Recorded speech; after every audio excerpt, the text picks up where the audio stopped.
No hay forma de escapar de ellos. Los alimentos demasiado dulces, llenos de grasas malas y ricos en energía, están en todas partes.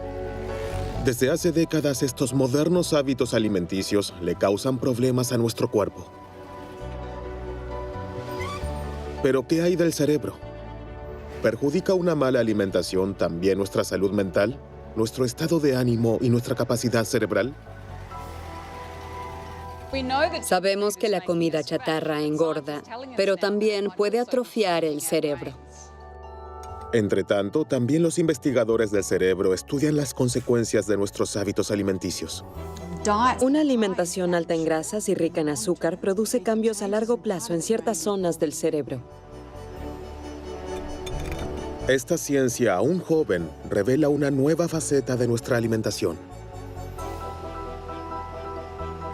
Con un aumento en la ingesta de grasas y azúcar, el cerebro se reprograma. Por lo tanto, lo que pasa por nuestra cabeza también depende del contenido de nuestro plato.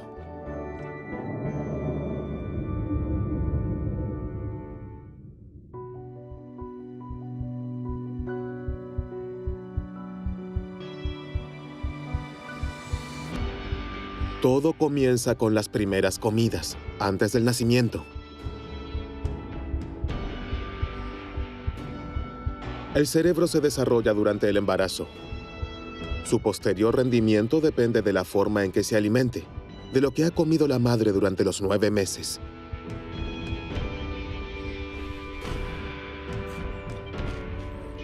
Hace tiempo que se conocen las consecuencias de una mala alimentación para la salud del feto. En la actualidad, en Australia, los científicos se ocupan también de los efectos de la alimentación en las funciones cerebrales. Felice Jacka es profesora en la Universidad de Melbourne.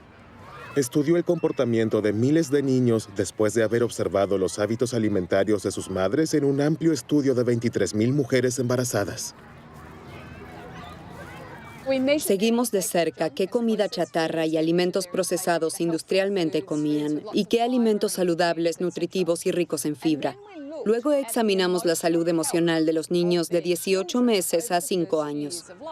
Por supuesto, también se tuvieron en cuenta factores como el nivel de formación, los ingresos, la salud mental de la madre y el estilo de la educación.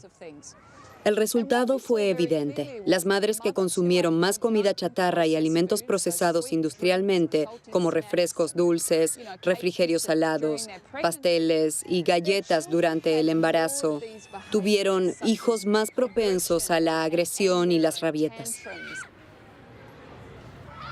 Esta preocupante correlación sugiere que la alimentación de la madre afecta la salud mental del niño. Esto aún no se ha probado a nivel biológico, pero Felice Jacka ya está convencida de ello. Este amplio estudio noruego mostró que la alimentación de los niños también es importante, independientemente de lo que haya comido la madre. Los niños que comían demasiada comida chatarra y muy poca comida saludable a menudo mostraban un comportamiento furioso o agresivo, pero también dolor, miedo, inquietud y pesadillas. Desde entonces, las conclusiones de Felice Jacka han sido confirmadas por estudios en España, los Países Bajos y Canadá. Los investigadores del cerebro ven la causa en una ingesta excesiva de azúcar y grasas, pero también en una alimentación desequilibrada. Los alimentos procesados industrialmente y la comida chatarra, que a menudo carecen de nutrientes, no proporcionan lo que necesita el cuerpo, y especialmente las neuronas. En este laboratorio de la Universidad de Burdeos, los científicos están investigando los efectos de la alimentación incompleta en el cerebro de ratones.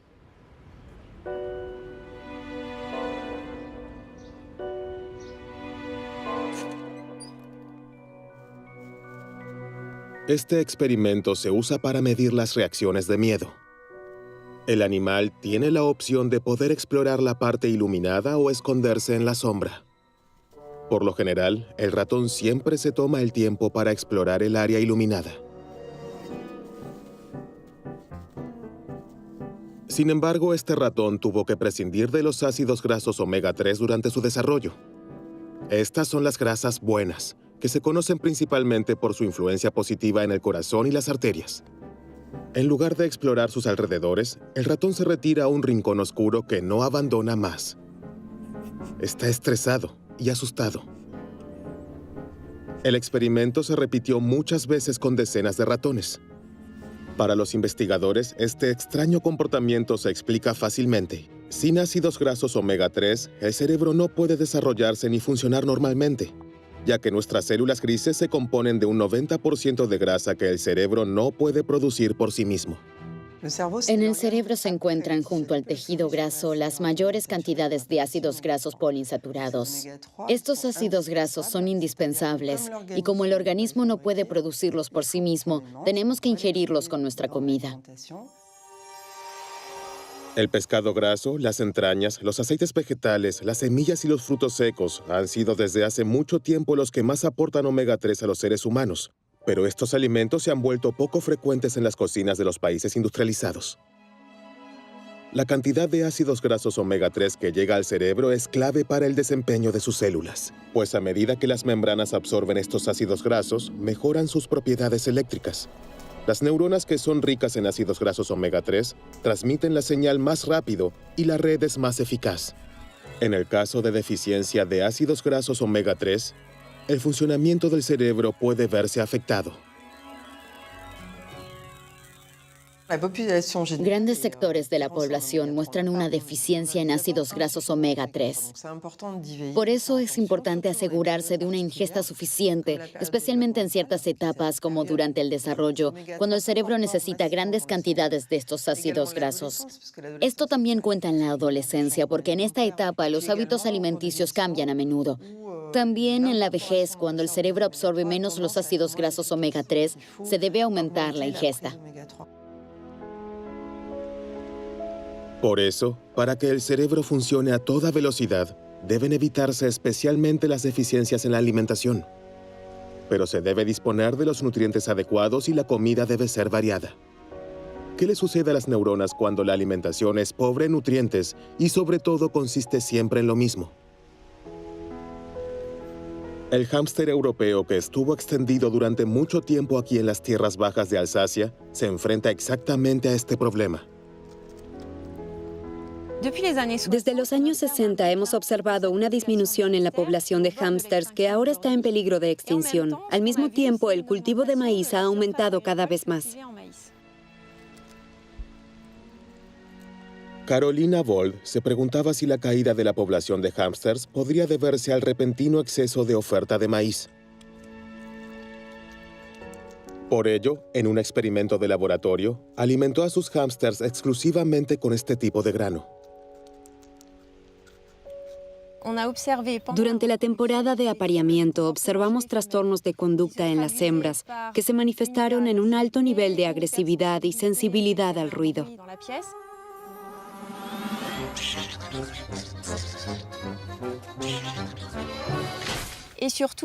Pero sobre todo, estas hembras se comían a sus crías el día de su nacimiento. Esto se observó en más del 80% de las hembras.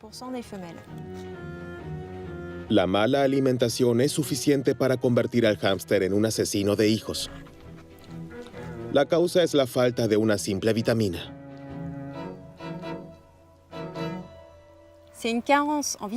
Este comportamiento inusual se debe a una falta de vitamina B3, porque después de haber enriquecido su dieta a base de maíz con esta vitamina, mostraron un comportamiento normal. Comenzaron a amamantar a sus crías tan pronto como estuvieron bien nutridas.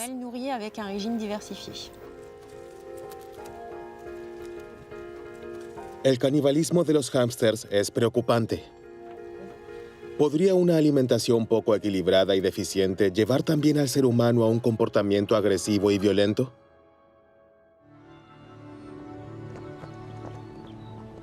Ab Sahlberg es doctor en psicología y asesor político del Ministerio de Justicia.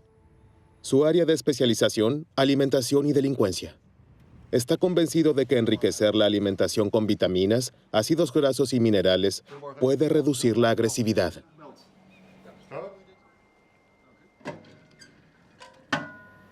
Esta hipótesis es difícil de verificar en la vida normal, porque nuestro comportamiento y nuestros impulsos están determinados por numerosos factores y circunstancias. Las cárceles parecen ser un entorno casi ideal para la investigación de la alimentación, porque allí no intervienen numerosos parámetros. Hicimos un estudio aquí en los Países Bajos con jóvenes prisioneros en 8 cárceles diferentes. Después de enriquecer su alimentación con vitaminas, minerales y ácidos grasos por 3 meses, examinamos los efectos en su comportamiento. Hubo 2 métodos diferentes de medición. Primero se les preguntó a los reclusos y al personal qué tan agresivos se sentían y qué tan agresivos se comportaban. Luego estudiamos el registro de incidentes por los cuales los prisioneros fueron castigados.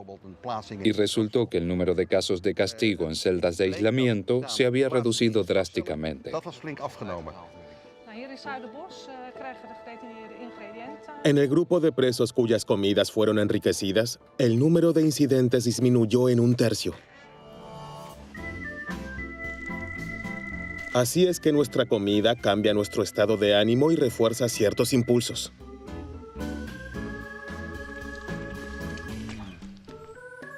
Pero ¿puede la alimentación influir también en las decisiones que creemos tomar libremente?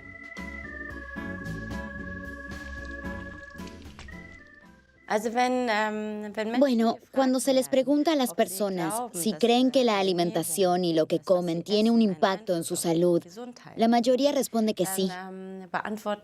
Cuando se les pregunta si pueden imaginar que la dieta también puede influir en sus pensamientos y decisiones, muchas personas no pueden imaginarlo.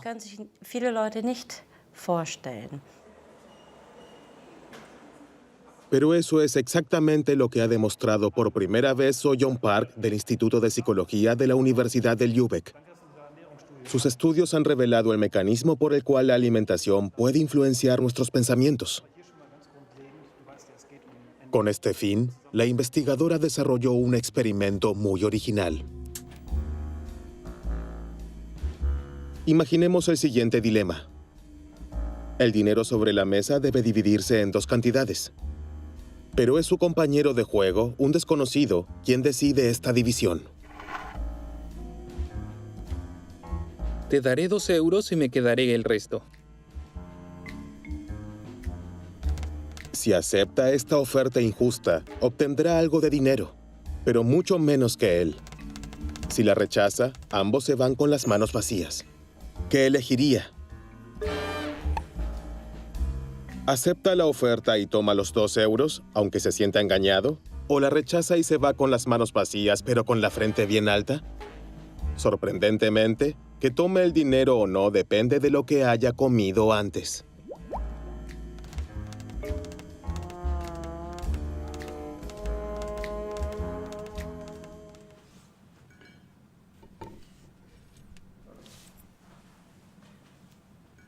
En este estudio, examinamos 24 sujetos que vinieron al laboratorio 2 veces y tomaron desayunos diferentes.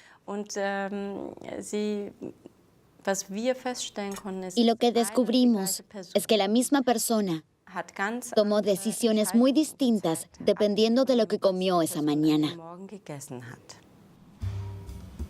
Para los sujetos de la prueba, ambos desayunos se ven iguales. Pero en realidad, uno contiene muchas más proteínas que el otro. El único parámetro que cambia es la proporción de proteínas y azúcar. Unas pocas horas después de la comida, el sujeto de prueba debe realizar varias pruebas en el ordenador. Hoy tiende a aceptar la oferta. Su interés personal pesa más que su disgusto. Será un poco más rico al final del día. La semana anterior la había rechazado a menudo y casi no ganó nada.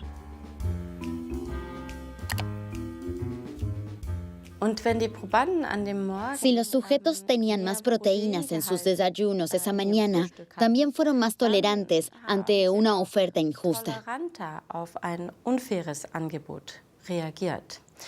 Y si tenían más carbohidratos en el desayuno, eran más sensibles a las ofertas injustas. Si el contenido de proteína es bajo, los sujetos de prueba rechazan las ofertas injustas en promedio 2 veces más.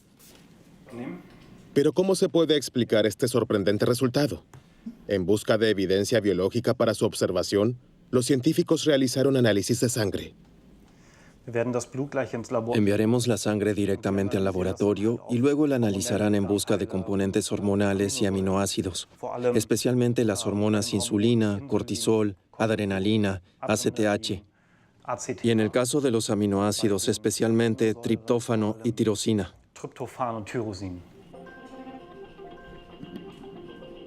La sustancia más importante en esta lista es la tirosina. Este aminoácido es la sustancia precursora de la biosíntesis de una proteína que es fundamental para las funciones cerebrales, la dopamina.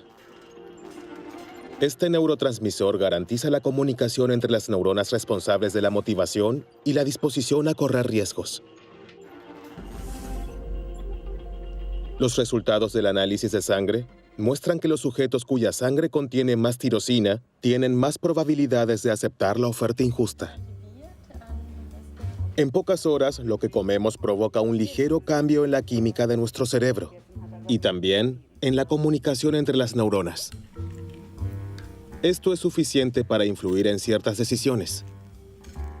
En el Instituto de Psicología de Lübeck continuarán los experimentos a fin de confirmar este resultado, ya que los posibles efectos son amplios. Si tenemos en cuenta que comemos 3 veces al día y eso todos los días, el poder que tiene la alimentación para cambiarnos o formarnos es enorme. Y eso definitivamente debería darnos algo en qué pensar cuando se trata de cómo podemos usar la alimentación para favorecer nuestro bienestar u optimizar nuestra mente. Una alimentación incompleta no solo produce un cambio en la función y el comportamiento del cerebro e influye en nuestras decisiones cotidianas. Cada vez es más evidente que la alimentación juega un papel vital en nuestro estado de ánimo.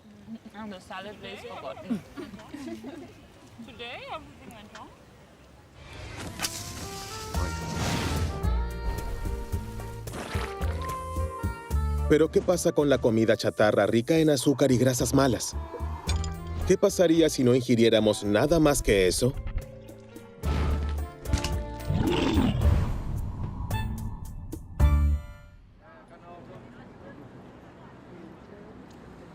Científicos australianos de la Universidad de Sydney se ocupan de esta cuestión.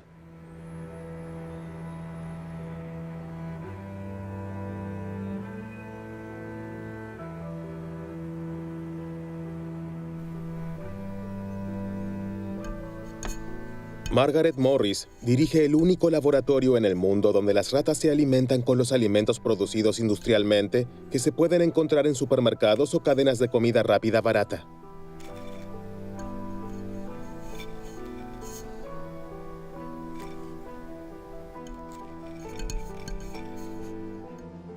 Para nuestro experimento, damos de comer a las ratas alimentos habituales como paté de carne, papas fritas, pasteles y galletas. Todos estos alimentos están disponibles en todas partes y son baratos. De esta manera, simulamos la alimentación del mundo occidental. La primera consecuencia de esta alimentación, la rata come porciones el doble de grandes. El animal nunca parece estar satisfecho. Sin embargo, esa no es la mayor sorpresa.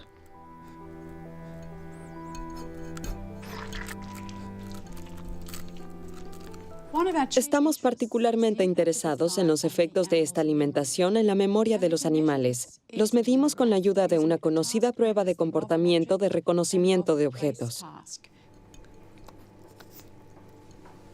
Para esta prueba, la investigadora coloca algunos objetos en la jaula de una rata. La rata inmediatamente comienza a inspeccionarlos porque los roedores son muy curiosos por naturaleza. Una vez que el animal ha explorado todo y ha memorizado su entorno, se aparta momentáneamente. Movemos un objeto y volvemos a colocar a la rata en la jaula.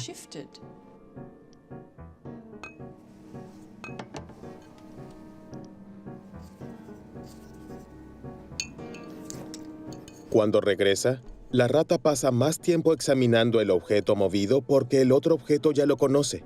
Está en su memoria.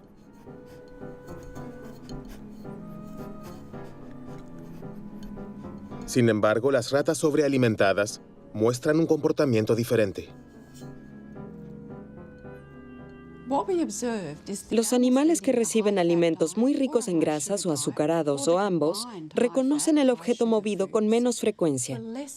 A diferencia de las ratas sanas, dedican aproximadamente la misma cantidad de tiempo a examinar ambos objetos. Esto indica un daño en la memoria espacial.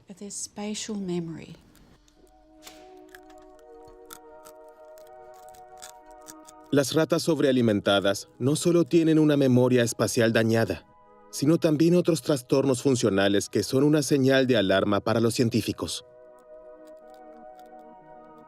Estos indican cambios en el hipocampo, una pequeña región profunda del cerebro responsable del aprendizaje y la consolidación de los recuerdos. Estudios recientes muestran que los alimentos energéticos también dañan el hipocampo humano.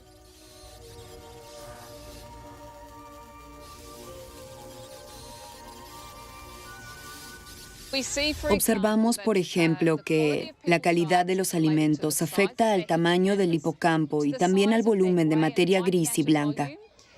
Los primeros estudios de intervención muestran que una alimentación de 4 días con comida chatarra es suficiente para deteriorar las funciones cognitivas relacionadas con el hipocampo.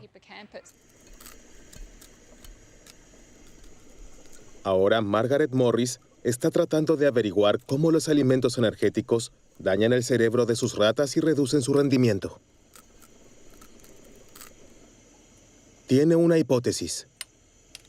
El consumo excesivo de grasa y azúcar desencadena una reacción inflamatoria que se propaga a las neuronas.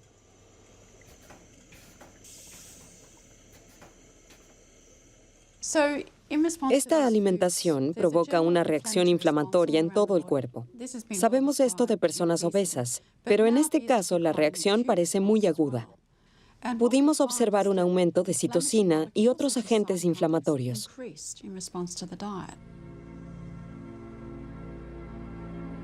Una alimentación demasiado abundante desequilibra el sistema inmunitario.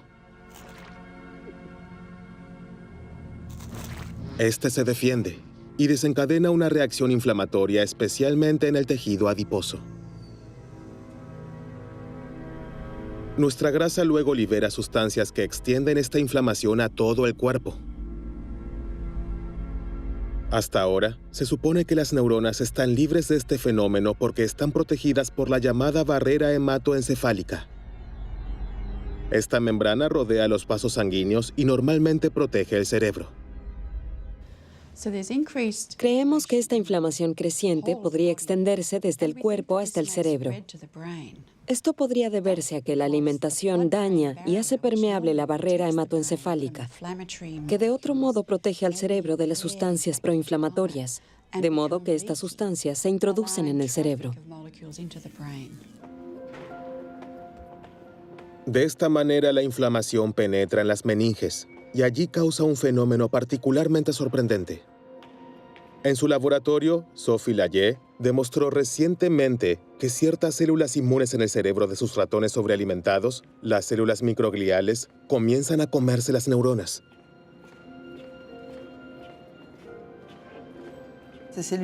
Estas células microgliales en el cerebro son importantes porque comen neuronas muertas. Sin embargo, si se descontrolan debido a una alimentación desequilibrada, también comienzan a comerse las neuronas vivas. Si esto adquiere proporciones extremas, contribuye de manera decisiva a la destrucción de las redes neuronales y de las neuronas funcionales que en realidad están sanas. Esta reacción de las células microgliales pudo filmarse in vitro. Las imágenes muestran la energía con la que trabajan. Los rojos son fragmentos de las neuronas que se comen. En el caso de un ratón obeso, su actividad aumenta frenéticamente. Ahora se sospecha que este fenómeno perjudica significativamente la función cerebral.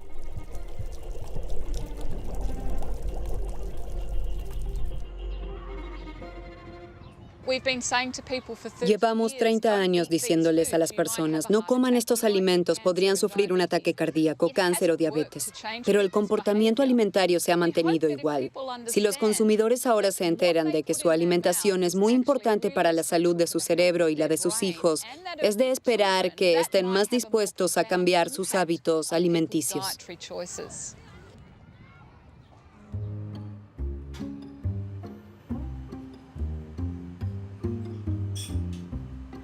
Microscopio, mini pipeta y un dispositivo de registro altamente sensible, Xavier Fioramenti posee todas las condiciones técnicas para medir la actividad eléctrica de una sola neurona.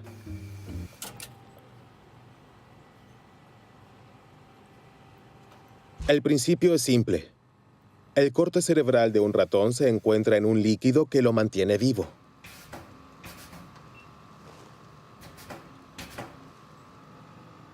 El investigador acerca cuidadosamente su electrodo. Es una tarea particularmente difícil. Ahora llevo la pipeta hacia el cerebro y la acerco a la neurona hasta que hay un contacto. Ya está. Ahora mediremos la actividad eléctrica de las neuronas.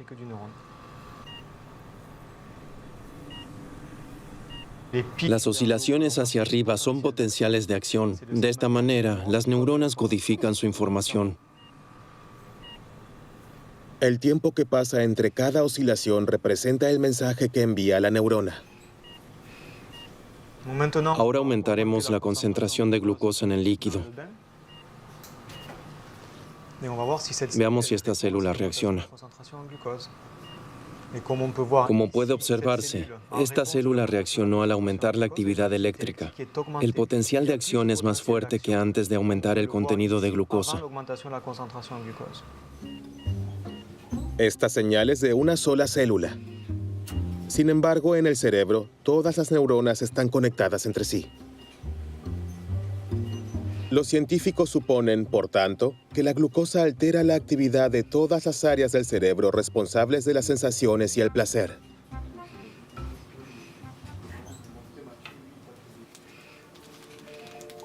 Entonces, ¿el azúcar toma el control de nuestra libertad de elección? Hasta ahora es solo una hipótesis.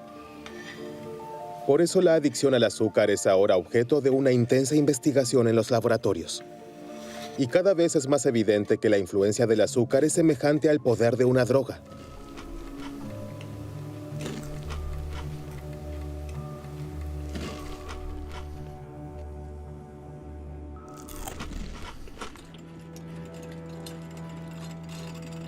Serge Ahmed fue uno de los primeros en probar esto con un experimento muy sencillo. Primero crió ratas con cocaína y azúcar. Después de varias semanas de esta doble dieta, les presentó a los animales una opción. Aquí el animal puede elegir entre dos palancas. Una está conectada a una jeringa que contiene una droga líquida, una droga dura como cocaína o heroína. La otra palanca controla una segunda jeringa que contiene una bebida azucarada. Y se ve que el animal se decide por la bebida dulce.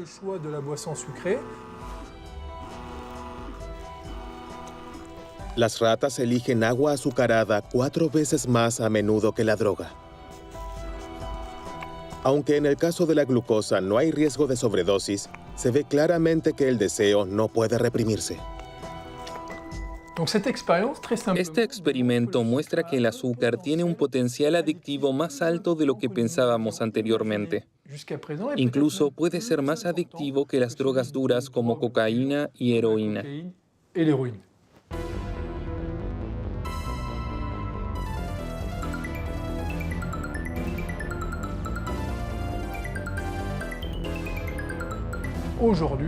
En la actualidad, nuestra nutrición es bastante desequilibrada, porque el azúcar se encuentra en una gran cantidad de alimentos. Por supuesto, esto incluye alimentos dulces, como bebidas azucaradas, pero también productos que no esperamos, como jamón o sopa. Hay muchos más ejemplos de esto, y el contenido de azúcar de tales alimentos contribuye a que las personas se vuelvan adictas sin darse cuenta.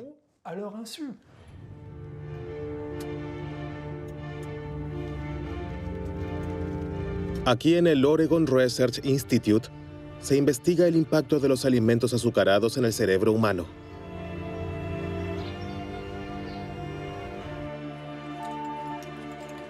Los experimentos muestran que el consumo habitual de alimentos altamente energéticos altera los circuitos neuronales de la misma manera que lo hace el consumo de drogas. Eric Stice ha incorporado al estudio a 100 estudiantes, de los cuales la mitad comió helado regularmente todos los días, mientras que la otra mitad nunca comió helado. Todos vinieron al laboratorio a tomar un batido en una máquina de resonancia magnética, y de esta manera se les proporcionó a los investigadores una idea de su actividad cerebral. Le damos un batido de chocolate hoy y anotamos la actividad de su cerebro, en el momento en el que da un sorbo y justo antes de hacerlo. De esta manera, queremos descubrir más sobre las consecuencias neuronales del consumo de alimentos altamente energéticos. Con la ayuda de un tubo, el sujeto de prueba puede beber el batido sin mover la cabeza. Descubrimos que en el caso de las personas que nunca toman helado, el sistema de recompensa está muy activado, mientras que en los sujetos de prueba que toman helado todos los días, no pudimos observar prácticamente ninguna activación. Esto demuestra que la ingesta regular de alimentos muy altos en calorías reduce significativamente el placer del consumidor. El sistema de recompensa crea una sensación de placer. Reacciona de manera particularmente intensa al consumo de azúcar. Sin embargo, la ingesta excesiva de azúcar reduce su capacidad de respuesta, haciendo que la misma dosis de azúcar sea menos placentera en algún momento. Con su experimento, Eric Stice descubrió otro efecto que es más sutil y quizás incluso más peligroso. Al comer demasiado azúcar, el cerebro es hipersensible a las imágenes de alimentos.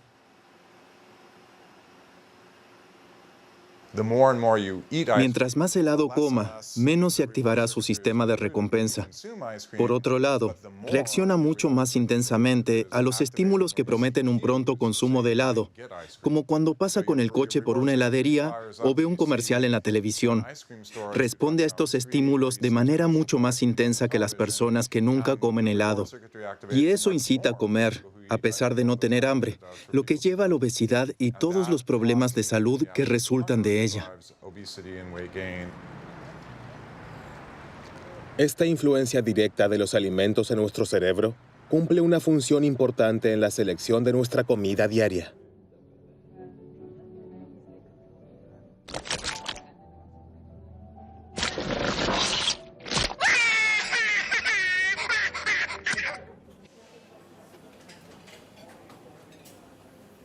¿Qué ocurre en el cerebro en el momento que elegimos un postre en lugar de un entremés o pescado en lugar de carne? ¿Quién mueve realmente los hilos?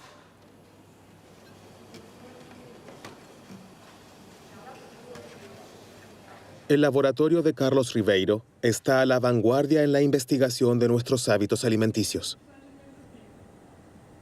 Queremos encontrar todos los componentes, todos los genes, sustancias y neuronas que influyen en nuestro comportamiento alimentario. Para esto tenemos que observar efectos muy pequeños, apenas perceptibles. Un animal muy simple, la mosca, le permite ir por nuevos caminos y probar nuevas hipótesis. Para comprender el comportamiento de alimentación de la mosca, Carlos Ribeiro ha desarrollado un dispositivo con el que puede seguir en detalle las decisiones del insecto. Si la mosca toca la comida, podemos medirla aquí con este sensor. Este es el mismo sensor que también detecta el tacto en la pantalla de tabletas o teléfonos inteligentes. Solo que aquí no se toca la pantalla, sino la comida. De esta manera, podemos ver exactamente si la mosca opta por proteínas o por azúcar. Pero también investigamos cómo come, en qué cantidades, con qué rapidez y con qué frecuencia. Analizamos en detalle sus decisiones que son controladas por el cerebro. Con la ayuda de esta técnica, ha demostrado que la mala alimentación tiene una influencia decisiva en el comportamiento alimentario. Por supuesto, las moscas que han sido privadas de proteínas elegirán alimentos ricos en proteínas. Sin embargo, observando más de cerca, descubrió que este no es siempre el caso. A veces teníamos moscas que no mostraban un fuerte apetito por las proteínas. Quisimos encontrar la razón y comprobamos que las moscas que no estaban interesadas en las proteínas tenían ciertas bacterias intestinales. Después de numerosos experimentos, quedó claro que el apetito por las proteínas de las moscas fue inhibido por dos bacterias intestinales muy específicas. Estas dos bacterias tienen un gran impacto en sus decisiones alimentarias.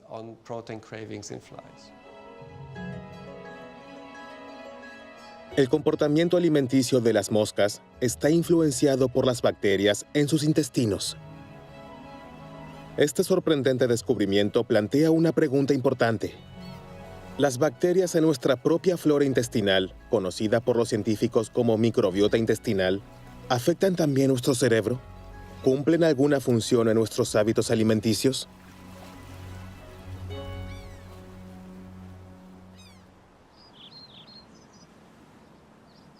En la Universidad de Cork, en Irlanda, John Cryan es pionero en el estudio de la microbiota intestinal.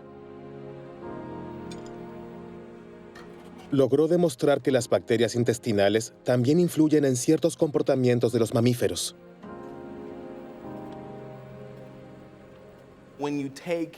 Si se toman las bacterias de ratones extremadamente miedosos y se las implanta en ratones normales, también se vuelven miedosos. Esto también se aplica al revés. Con las bacterias de los ratones normales, se puede normalizar el nivel de estrés de los ratones miedosos. Los científicos ven ahora la microbiota como una especie de mediador entre la comida y nuestro cerebro. El factor que más influye en la composición de nuestra flora intestinal es la alimentación. La variedad de alimentos es crucial. Desde el nacimiento hasta la muerte determina la composición de nuestra flora intestinal. Recién estamos comenzando a comprender cuánto afecta nuestra alimentación a la flora intestinal y, por lo tanto, a nuestro cerebro.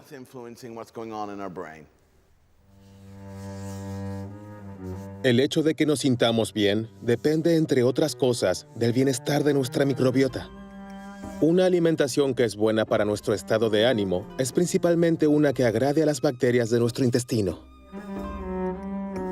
A partir de este descubrimiento, surgió la idea de mimar el cerebro con la ayuda de la alimentación y promover la salud mental.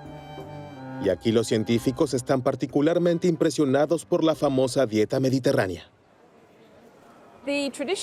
La cocina mediterránea tradicional es muy rica en alimentos vegetales, muchos tipos diferentes de lechuga y verduras de diferentes colores, pero también frutas.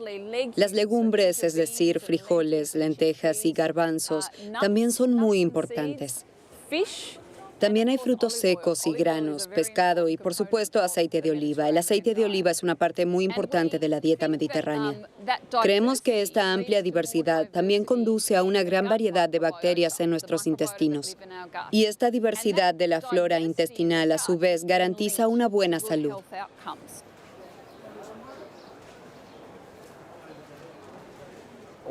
El año pasado realizamos el primer estudio de 67 pacientes con depresión severa. Recibieron ayuda de un nutricionista durante 3 meses.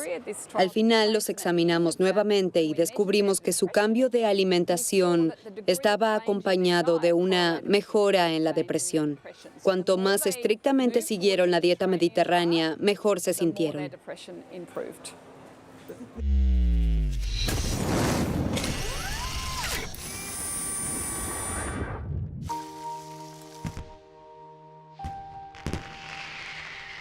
Alimentación al servicio del cerebro. Esta idea se está imponiendo cada vez más. Los científicos ahora están siguiendo todas las pistas.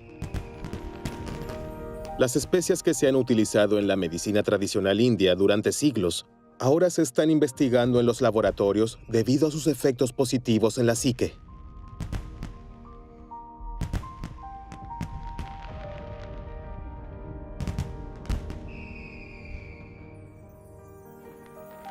Los frutos rojos también despiertan grandes expectativas. Los polifenoles que contienen son capaces de reactivar las neuronas dañadas.